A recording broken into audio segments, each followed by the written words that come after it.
चलिए स्टार्ट करते हैं क्वेश्चन नंबर 2 से। ए दिया है, बी दिया है। चलिए दो वेक्टर दिए अपने को। Vector A is equal to 4i minus का j प्लस का k।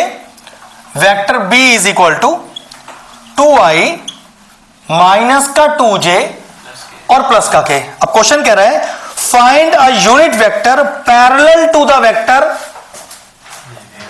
a plus B. Find a unit vector. अगर यूनिट वेक्टर का फॉर्मूला लिखें तो पहले लिखेंगे let unit vector be denoted by N cap, पहले लिखना है।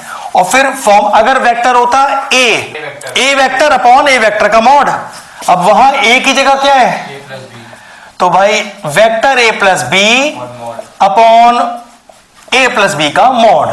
तो पहले ए प्लस बी निकालो, उसका मॉड निकालो और डिवाइड कर दो। चलो फटाफट से कॉपी करो, फटाफट। ये आपको सॉल्व करके देना है हमें, ठीक। चलिए तो a प्लस बी निकालते हैं। पहले जोड़िए 6i माइनस का 3j प्लस का 2k। ऊपर का a प्लस बी तो आ गया। अब इसका मॉड भी चाहिए अपने को। मॉड कैसे निकालते हैं, या मॉड बोले मैग्नीट्यूड कैसे निकालते हैं, ठीक है। मॉड मतलब मैग्नीट्यूड है इधर।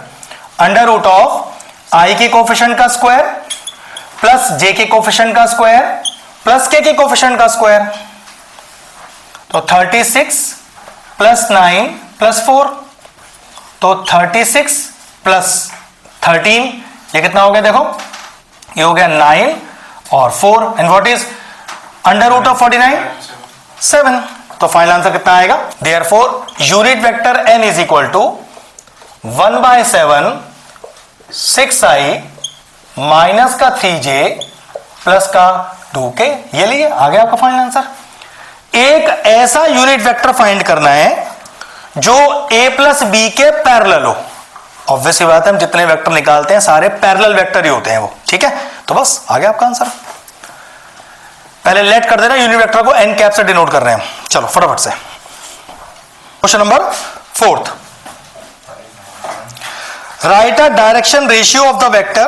देखो एक वेक्टर लेट कर लीजिए x, जो किसको डिनोट कर रहा है देखो, 3a प्लस 2b को, जिसमें a और b का वैल्यू आपको अलग से दिया हुआ है। कितना? i प्लस j माइनस का 2k, और b दिया हुआ है 2i माइनस का 4j प्लस का 5k। तो पहले अपने वेक्टर x की वैल्यू निकाल लो। 3a मल्टीप्लाई करो पूरे a को 3 से, तो 3i प्लस 3j माइनस का 6k plus twice of b, पूरे को 2 से मल्टीप्लाई करो, 4i माइनस का 8j प्लस का 10k। तो यहां से वेक्टर x का वैल्यू कितना है चेक करो, 7i माइनस का 5j प्लस का, ये आपके पास वो वेक्टर आ गया x।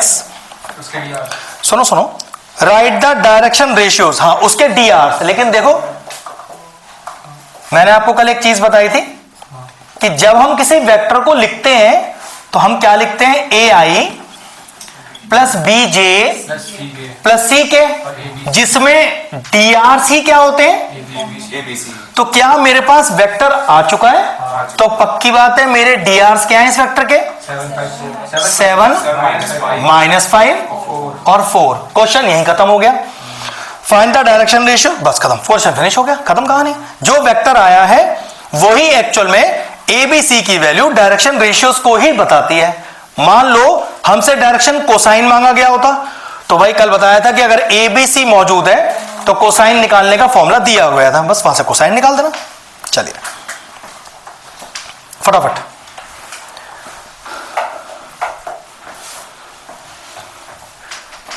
इसमें ज़्यादा टाइम नहीं लगना है, सब निपट जाएगा तो जल्दी जल्दी। इसके बाद इंटीग्रेशन करेंगे। पहले 3D फिर इंटीग्रेशन। नहीं पहले टेस्ट, पहले देखते हैं, पहले कोशिश करें कि 3D कर लें, फिर टेस्ट ले लेंगे, फिर इंटीग्रेशन कर लेंगे, ठीक है। क्योंकि क्वेश्चन में बहुत वैरायटी नहीं है इसके अंदर, सिमिलर बहुत ज्यादा है। कल आओ, बिल्कुल आओ, क्या पूछने की जरूरत क्या है, कल मैं तो शाम को दे दूंगा कॉपी। ठीक, चेक तो हो जाता, 10th का इतना टाइम लग गया चेक करने में, टाइम ही नहीं मिला, फिर मैं चल कल दे दूंगा आपको। तो करो फटाफट, हो गया, क्या बात है। ध्यान रखना इसमें आगे और कुछ निकाल मत आना, क्योंकि ये वेक्टर जो आया है वो एक्चुअल में डायरेक्शन रेशियो ही आया है अपने पास, ठीक है। 5th वाला क्वेश्चन कह रहे हैं find a vector in the direction of a vector, okay, in the direction of a vector 2i minus का 3j प्लस का 6k which has magnitude 21 units. देखो पहले आप अपना वेक्टर निकाल लो, मैग्नीट्यूड का मतलब है लास्ट फाइनल आंसर को 21 से मल्टीप्लाई करना है, लेकिन भैया वेक्टर तो गिवन है, तो find a vector in the direction of, तो फिर मांग क्या रहा है, करूं क्या, वेक्टर तो क्वेश्चन में गिवन है, तो याद रखना find a vector in the direction of this, actual में क्या मांग रहा है हमसे, यूनिट वेक्टर। तो लिखिए let the unit vector be N cap, और फॉर्मूला क्या होगा चेक करो, ये रहा, जो वेक्टर दिया है अपॉन उसी वेक्टर का मैग्नीट्यूड, जो हम मॉड एक्स करके लिखते हैं, ठीक है। तो फटाफट से मॉड एक्स निकालो, क्योंकि एक्स तो अपने पास है ही है। तो मैग्नीट्यूड ऑफ अ वेक्टर कितना आएगा चेक करो, आई के कोफिशिएंट का स्क्वायर, जे के कोफिशिएंट का स्क्वायर, के कोफिशिएंट का स्क्वायर, ये कितना आ गया 4 + 9 + 36 49, और ये हो गया 7। तो आपका वो वेक्टर जो एक्स वाले वेक्टर की डायरेक्शन में है, पैरेलल है, वो क्या हो गया 1/7 2i माइनस का 3j प्लस का 6k। लेकिन कह रहा है फाइनल, आपको कह रहा है लास्ट में कि ऐसा वेक्टर निकालना as a magnitude 21, therefore the final answer is n cap is equal to 21 1/7 2i minus का 3j प्लस का 6k। अब जरा मेरे ख्याल से सॉल्व हो जाएगा ये तो आगे। वो n कैप थोड़ी होगा, वो n वेक्टर होगा ना, इस तरफ जो आपने लिखा है, यही तो निकाल रहा हूं। हाँ ये निकाला, हाँ। लेकिन इसका मैग्नीट्यूड दे रखा है, तो ये जो वेक्टर है वो होगा n/mod of n। आप ये कह रहे हो मुझे, मैं ये निकाल रहा हूं, मैं ये निकाल रहा हूं। अरे भाई क्वेश्चन पर क्या कह रहा है, find the vector in the direction, मैंने उस वेक्टर को क्या माना है n कैप, एन कैप, और उस एन कैप की मैग्नीट्यूड 21 बताना है। तो एन कैप तो आ गया ना, 21 और इंटू करना है अंदर, कुछ सोचना ही नहीं क्वेश्चन में, ठीक है। तो कितना आया N cap is equal to final answer में, तभी तो करो रिक्वायर्ड आंसर क्या है, तो 21 इंटू करके तो मल्टीप्लाई कर लो, 6i माइनस का 9j प्लस का 18। अब ये वो रिक्वायर्ड वेक्टर है जिसका मैग्नीट्यूड 21 है, खत्म कहानी, ठीक है। चलिए 6 देखिए, find a vector A of magnitude 5√2, मतलब फाइनल आंसर को तो 5√2 से मल्टीप्लाई करना है, इसका मतलब इतना है, making an angle of π/4 with the X axis. देखना जरा एक चीज, याद है कल बताया था, तो अगर मान लो कि एक्स एक्सिस के साथ जो एंगल बनेगा वो अल्फा, वाई एक्सिस के साथ जो एंगल बनेगा वो बीटा, और जेड एक्सिस के साथ जो एंगल बनेगा गामा। तो हमें एक्चुअल में कह रहा है कि भाई, तो कह सकते हैं कि L is equal to cos π/4, M is equal to cos π/2, और N इज इक्वल टू वो तीसरे वाले एंगल का थीटा नहीं दिया हुआ है, उसको थीटा की फॉर्म में ही रखा हुआ है। और यहां पर ये एलिमेंट क्या डिनोट करते हैं अपने को, element are the direction cosine. चलिए ठीक है, कॉपी करिए पहले इतना। वो कह रहा है एक वेक्टर ए निकालिए जिसका मैग्नीट्यूड 5√2 है, और वो पर्टिकुलर वेक्टर एक्स एक्सिस के साथ π/4 का एंगल बना रहा है, वाई एक्सिस के साथ π/2 का एंगल बना रहा है, और जेड एक्सिस के साथ थीटा का एंगल बना रहा है, ऐसा बोल रहा है। तो मैंने कहा कि भाई अगर मुझे किसी वेक्टर के एक्स वाई जेड के इंक्लिनेशन एंगल गिवन है, तो फिर मैं LMN निकाल सकता हूं। लास्ट क्लास में कल वाली क्लास में यही बताया था। और एक रिलेशनशिप लिखो वहां पर,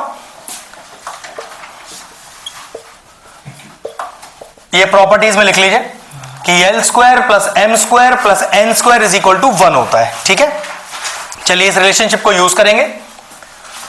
तो cos square pi by 4 plus cos square pi by 2 plus cos square theta is equal to 1।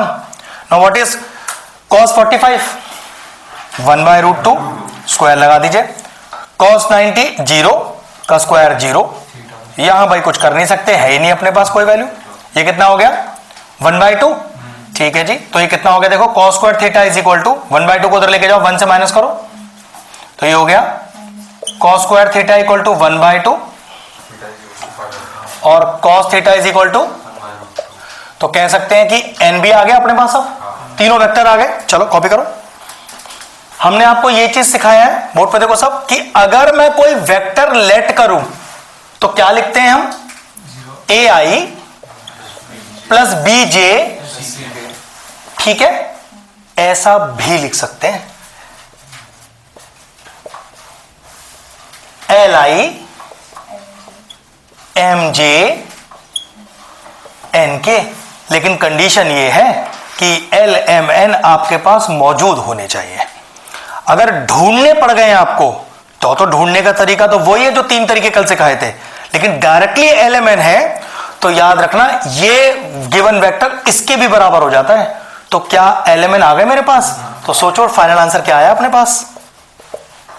L कितना है 1 बाय रूट 2, M ये हो गया 0J और N कोई दिक्कत। लेकिन जो वेक्टर आप लाए हो उसका मैग्नीट्यूड कितना चाहिए था अपने को 5 रूट 2। तो देखो therefore the required vector is, खत्म कहानी। तो मैंने बताया ना, इसलिए तो आपको मैंने आपसे क्यों बोला कि बिल्कुल यूनिक चीजें कराई जा रही हैं। ठीक है, खत्म हो गया क्वेश्चन। मतलब अगर LMN आपके पास सीधा है पहले से ही तो याद रखना वो रिक्वायर्ड वेक्टर ABC के साथ साथ LMN भी डिनोट करता है। लेकिन वो आप निकाल के नहीं लाओगे, मिलना चाहिए सीधा आपको। निकालने का तरीका तो वही होता है जैसे हम निकालते हैं। हम निकाल ले और फिर यूज कर ले, टाइम बहुत लगेगा, 1 नंबर का क्वेश्चन है।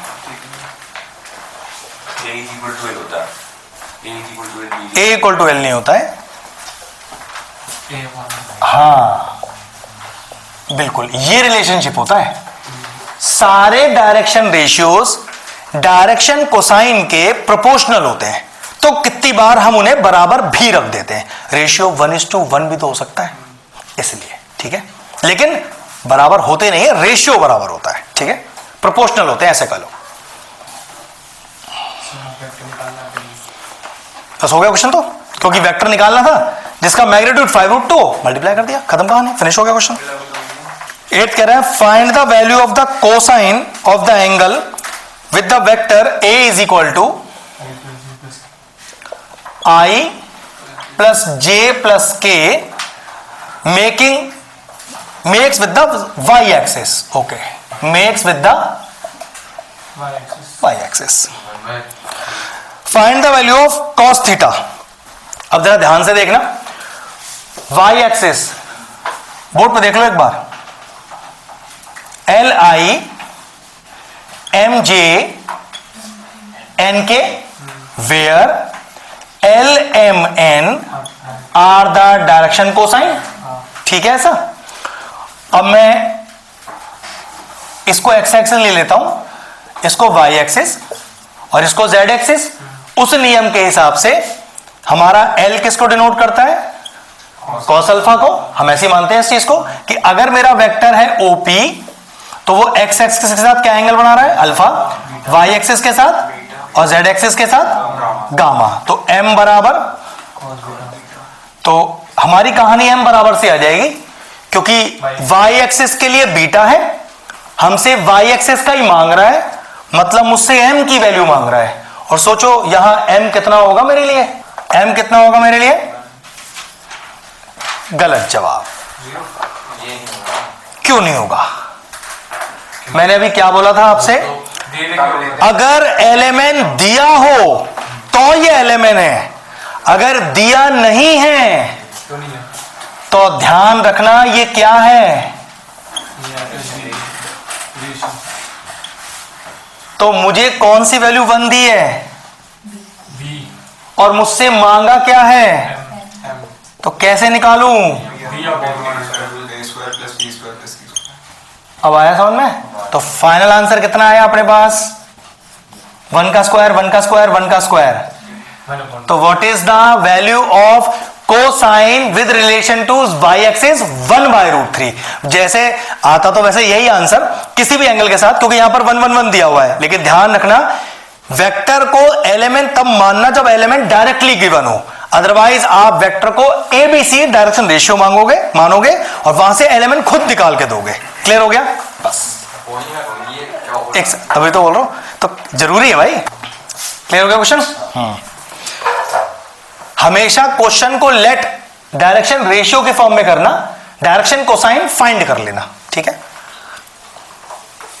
लेकिन अपने को ये तो इससे पता चल होना चाहिए था ना कि जो m होता है वो ये सेकंड वेक्टर होता है अपना, तो ये तो एटलीस्ट पता होगा तभी बात बनेगा। ये है लॉजिक। चलो जी, जरा 10 देखना।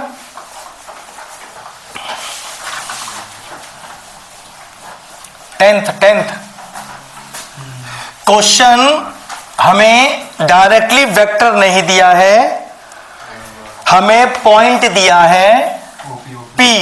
क्या है P? 1 3 0। और मैंने आपसे कहा था वेक्टर में पॉइंट नहीं पोजीशन वेक्टर होता है, तो कह सकते हैं ये मुझे OP दिया है I प्लस 3J प्लस 0 के, और Q पॉइंट दिया है मेरे पास 4 5 और 6। तो ये OQ क्या हो गया मेरे पास? 4I plus 5J। अब क्वेश्चन देख तो क्या कह रहा है, find a unit vector in the direction of the vector PQ। और PQ निकालने का तरीका कल सिखाया था, OQ माइनस का OP। Now what is my OQ? 4I plus 5J, minus के बाद लगा देना ब्रैकेट और OP को माइनस कर दो। ब्रैकेट खोलिए फटाफट से, तो 4I plus 5J plus 6K minus का I माइनस का 3J, कितना बचा? 3I plus 2J plus 6K। अब आया मेरा पूरा PQ वेक्टर जिसका मुझे निकालना है यूनिट वेक्टर। तो लिखेंगे let unit vector be denoted by n cap, और फॉर्मूला क्या होगा? PQ vector upon PQ vector का मैग्नीट्यूड, मतलब मॉड लगाकर, जैसे सिंबल मॉड का। तो PQ वेक्टर का मॉड क्या होगा हमारे पास, मैग्नीट्यूड क्या होगा हमारे पास? अंडर रूट ऑफ 3 का स्क्वायर 2 का स्क्वायर 6 का स्क्वायर। कितना आ रहा है ये? 9 4 और 36। हाँ ये 49 ही आता लगता रूट में बार बार 7 आ गया। तो फाइनल आंसर आया 1/7 okay 3I plus 2J plus का 6K। ये लीजिए आ गया आपका रिक्वायर्ड यूनिट वेक्टर। फिनिश हो गया क्वेश्चन। कह रहे L and M are the 2 points with position vector. L और M, तो भाई जब पोजीशन वेक्टर ही वर्ड दे दिया तो ये OL और OM हो गया अपने आप। चलिए तो देखो OL हमें क्या दिया हुआ है? 2A माइनस का B वेक्टर, और OM क्या दिया है? A vector plus 2B vector. Right a position vector of a point N, मतलब ON निकालना है, which divides the line segment LM in the ratio 2:1। एक बार हमें निकालना है इंटरनली और एक बार हमें निकालना है एक्सटर्नली। तो देखो भाई फॉर्मूला क्या होगा, कैसे लिखते हैं? देखो बता देता हूं, ये M और N मान लेते हैं इसको। तो कैसे लिखते हैं? ON vector is equal to, देखो ना बोर्ड पर एक बार, ये L है, ये M है, ये N है, और रेशियो है तो 2 इंटू OM 1 इंटू OL। तो देखो जरा 2 into OM 1 into OL upon 2 plus 1। ये हम निकाल रहे हैं कौन सा डिवीजन? इंटरनली डिवाइड कर रहा है। मतलब अगर इंटरनली डिवाइड कर रहा है तो ये पॉइंट एन इस एल पर ही लाई कर रहा है, इसका मतलब भी ये है। तो बस कितना आ गया ओ एन अपने पास, 2 इंटू ओ एम मल्टीप्लाई करो बेटा, तो 2a plus 4b plus 1 into O L 2a minus का b होल अपॉन में 3। कितना आ गया चेक करो, 4a प्लस का 3b प्लस आएगा बेटा, ये लीजिए आ गया आपका ओ एन। चाहो तो उसको एक स्टेप में और थोड़ा बेहतर करके लिख दो, 4/3a प्लस b वेक्टर। और अब अगर यूज करेंगे एक्सटर्नली तो कुछ नहीं करना है, बस अपने को फॉर्मूले में 2 इंटू ओ एम प्लस की जगह लग गया minus 1 into O L whole upon 2 minus 1, नहीं माइनस ही लगेगा बेटा, ठीक है। तो 2 इंटू ओ एम तो 2a plus 4b minus of O L vector, तो 2a plus b whole upon 1। तो फाइनल आंसर कितना आया, O N vector is equal to 2a cut गया 5b वैक्टर। तो ये हो गया आपका इंटरनल डिवीजन, ये हो गया आपका एक्सटर्नल डिवीजन। क्वेश्चन फिनिश हो गया। 12 देखिए, छोटा सा क्वेश्चन है, 1 मार्कर ही है। हाँ जी, कोलिनियर। एक वर्ड हमने आपको बताया था कोप्लेनर। तब ये कोप्लेनर और कोलिनियर में क्या अंतर है बताओ? कोप्लेनर और डिटरमिनेंट वो तो प्रूविंग का तरीका है। कोलिनियर और कोप्लेनर में डिफरेंस क्या है पूछ रहा हूं। कोलिनियर एक के ऊपर लाई करते हैं। अच्छा, और coplanar? Collinear on the same line, coplanar on the same plane. सही जवाब। पॉइंट्स की बात करेंगे तो कोलिनियर, प्लेन की बात करेंगे तो कोप्लेनर, जबकि दोनों एक ही चीज है ये, ठीक है। क्योंकि हमारे सिलेबस में 3D में प्लेन नहीं है ना, इसलिए अभी वो कोप्लेनर वर्ड इतना इस्तेमाल नहीं होता है। अगर होता तो हम कोप्लेनर 10 बार यूज करते, क्योंकि सिर्फ लाइन लाइन अपने सिलेबस में है, तो इसलिए कोलिनियर वर्ड यूज करते हैं बार बार। चल देखिए 12th वाला क्या कह रहा है। फॉर व्हाट वैल्यू ऑफ ए, दो वेक्टर दिए हैं आर कोलिनियर। तो देखिए पहले वाले को ए वेक्टर ले लीजिए ना, ए तो ऑलरेडी वैल्यू में निकालना है ना, तो वेरिएबल कुछ और लेके देख लो, हाँ एक्स और वाई ले लो। तो ये हो गया एक्स वेक्टर पहला वाला, तो 2i माइनस का 3j प्लस 4k, और दूसरे वेक्टर को वाई वेक्टर ले लो बेटा, ये हो गया ai प्लस 6j माइनस का 8k। अब लिखो if two vectors are collinear, if, या अब तो लिखो if x and y are collinear then x vector is equal to lambda times y vector. ये याद रखो कि एक वेक्टर लैम्डा टाइम्स कर दो दूसरे वेक्टर के। लिख सकते हैं एमसीक्यू में आना है तो वैसे भी कुछ भी लिख सकता है। ये तो इसलिए लिखवाया जा रहा है कि अगर एमसीक्यू में नहीं आया तो कैसा प्रेजेंटेशन देना है, फिर आपको ये बात बतानी पड़ेगी। इस बात का कम से कम आधा नंबर होगा कि x is equal to lambda times of y लिखा है आपने, ठीक है। अब देखो जरा x क्या हो गया, 2i माइनस का 3j प्लस का 4k is equal to lambda times ai plus 6j minus का 8k। अब देखो जरा 2i माइनस का 3j प्लस का 4k is equal to a lambda i 6 lambda j minus का 8 लैम्डा k। अब i से i का कोफिशिएंट कंपेयर कर लो, j से j का कोफिशिएंट कंपेयर कर लो, k से k का कोफिशिएंट कंपेयर कर लो। तो i का कोफिशिएंट किधर है 2, उधर i का कोफिशिएंट कौन है a लैम्डा, इधर j का कोफिशिएंट कौन है वहां 6 लैम्डा। अब चेक करो वैल्यू कितना आ गया लैम्डा का, पुट करो यहां पर। तो what is your value of a here, minus का 4। खत्म क्वेश्चन, फिनिश। 2 नंबर के क्वेश्चन के लिए सबसे पहले दो वेक्टर का लेट मानना आपको आधा नंबर देगा, फिर ये रिलेशनशिप जो आप लिख रहे हो इसका आधा नंबर देगा, फिर आपने कोफिशिएंट कंपेयर करके तीनों लिखा है उसका आधा नंबर देगा, लास्ट में therefore the value of a is equal to -4, आधा नंबर देगा। ये 2 नंबर ऐसे 4 हिस्सों में बटेंगे आपके। इस तरह से मार्किंग होता है, ऐसा नहीं कि पूरे 4 नंबर 2 नंबर से सीधे दिया आपको।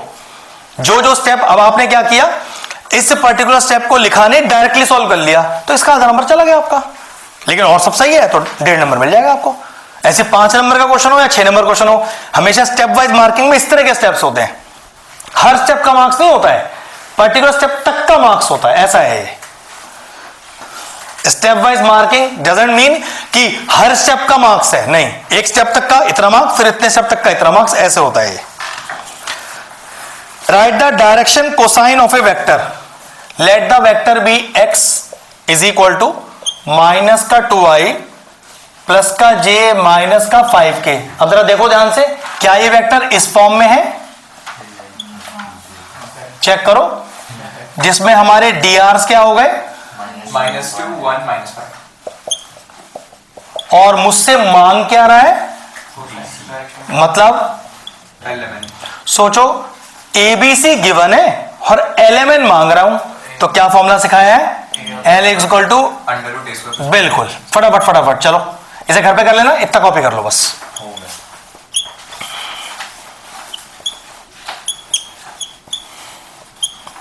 C अपॉन √, फॉर्मूला पूरा लिख के दिखाना है, ठीक है। बोर्ड पे देखिए, A cross B is equal to mod A mod B sine theta into n cap. और ये मॉड A मॉड B का मतलब याद रखना, ये मैग्नीट्यूड ऑफ A और मैग्नीट्यूड ऑफ B है, ठीक है। क्योंकि सिंबल मॉड का है तो मॉड बोल रहे हैं, अदरवाइज ये magnitude of A into magnitude of B into sine theta into n cap. और ये n कैप क्या है इधर, n vector is perpendicular to both A vector and B vector, इन दोनों के परपेंडिकुलर है। अब क्वेश्चन पढ़ना हमसे क्या मांग रहा है, find the number of vector of unit length मतलब unit vector, perpendicular to both the vector given. आपसे n कैप मांग रहा है, जिसमें A का वैल्यू दिया है आपको 2i plus j plus 2k, और B वेक्टर दिया है आपको j प्लस k, i है नहीं इसके अंदर। तो आपने पहले लिखा let n cap be the unit vector which is perpendicular to both given A and B vector. Formula है n कैप का,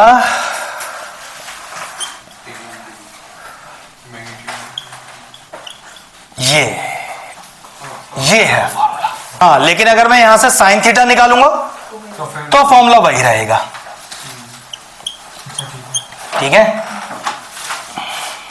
साइन थीटा के फॉर्मूला यही है बेटा, ये, ठीक है। चलो एक क्रॉस भी बताओ, हमने भी कितना निकाला था, -i माइनस का 2j प्लस का 2k। अब इसका मैग्नीट्यूड निकाल दो, साइन थीटा थोड़ा निकाल रहे हैं, ये तो हटा ही देना। कितना आता है इसका, 3, सिर्फ 3, नहीं मॉड में 9 था, वैसे 3 था। हाँ तो टोटल 3 था ना, हाँ तो बस आंसर आ गया। n cap is equal to 1/3। हाँ, याद रखना, अगर गलती कर भी रहे हो तो ये नहीं कि बस आंख बंद करके बिना कुछ समझे लिखा है वहां पर, भाई ध्यान दिमाग चलना चाहिए कि गलती हो रहा है कहीं पर। अब आया ना सही आंसर, क्योंकि n कैप एक वेक्टर है। कुछ क्वेश्चनों के आंसर भाई याद हो जाएं तो ज्यादा अच्छा है, वरना सॉल्व करके निकालने पड़ेंगे सबके सब। आजकल क्या कर रहे हैं बोर्ड वाले, जो ऐसे यूनिक लेवल के क्वेश्चन है जिसके दूसरा कोई क्वेश्चन नहीं है, उठा के पूरा का पूरा क्वेश्चन एमसीक्यू पे डाल देते हैं। इससे देखो एक फायदा है हमारा फायदा ये है, एक बड़ा क्वेश्चन है, मान लो ये पेपर में आ गया, यूनिक है और तुम्हें आता नहीं है वो करना, क्योंकि ऐसे इस तरह के बहुत सारे क्वेश्चन नहीं है और आपसे नहीं आता, गए 3 नंबर आपके। अब ऐसा है, यूनिक है और आपका याद करा हुआ और एमसीक्यू हुआ है, अगर नहीं भी आता तो 1 ही नंबर गया, और आता है तो वैसे भी आप टिक मार के आए इसको। इसलिए इस तरह क्वेश्चनों को आजकल एमसीक्यू में डाल दिया जाता है। अगर ये सब्जेक्टिव में आएगा और ये करा हुआ हाथ का नहीं हुआ तो आप कर ही नहीं पाओगे उसे, गारंटी है इस चीज का। देखो जरा, A B C are the unit vectors. बेटा क्योंकि ए बी सी मॉड में नहीं, क्या वेक्टर फॉर्म में दिया हुआ है, तो इसका मतलब एक्चुअल में ये है। अगर 3 वेक्टर यूनिट वेक्टर को डिनोट करते हैं, मैं अगला क्वेश्चन देख रहा था सर, ये वाला था। मैं कह रहा हूं कि सीधे सीधे दिख नहीं रहा। और a plus B plus C is equal to 0 दिया है, 0 के ऊपर 0 वेक्टर होना चाहिए। और हमें वैल्यू निकाल के देनी है इसकी, a dot B plus D B dot C plus C dot A. ये एक यूनिक लेवल का क्वेश्चन है, आंसर तो आपका आ जाना चाहिए। तो देखो कैसे क्वेश्चन को स्टार्ट करेंगे, क्वेश्चन को यहां से स्टार्ट करेंगे, स्क्वायरिंग ऑन बोथ साइड्स। देखो जरा, हाँ बोल बेटा। फिर यहाँ से लिखना है 2 mod a mod b। चलो चलो पहले देख लो एक बार, कर दिया स्क्वायर। अब जरा ध्यान से देखो, देखो ए स्क्वायर, बोर्ड पर, अभी लिखने में भी गलती हो सकती है अपनी, सी स्क्वायर, बोर्ड पे प्लस 2bc, ये तो a प्लस बी प्लस सी का फॉर्मूला लगा रहा हूं, प्लस 2ca इक्वल टू 0। अब सुनो, अब कॉमर्स वालों ने, उनको आइडिया नहीं है, उन्होंने क्या किया, क्योंकि ए बी सी को मैंने मॉड में लिखा है, तो वो बी और सी, ए और बी और सी और ए को भी मॉड में लिखा है। अंडा, अगर यहां डॉट पर मॉड लगा तो आपको एक cos थीटा लिखना पड़ेगा फिर अंदर। तो ध्यान रखना, 2ab 2bc 2ca में आप मॉड का इस्तेमाल नहीं कर पाओगे, मतलब वो मैग्नीट्यूड वाला मॉड वो नहीं इस्तेमाल कर पाओगे। अब देखो इसका आंसर 1 और 1, तो 1 का स्क्वायर 1, 1 का स्क्वायर 1, 1 का स्क्वायर 1। देखो सब में से 2 कॉमन आ रहा है, 2 कॉमन ले लो, तो a dot B plus B dot C plus C dot A, क्या ये 3 हो गया?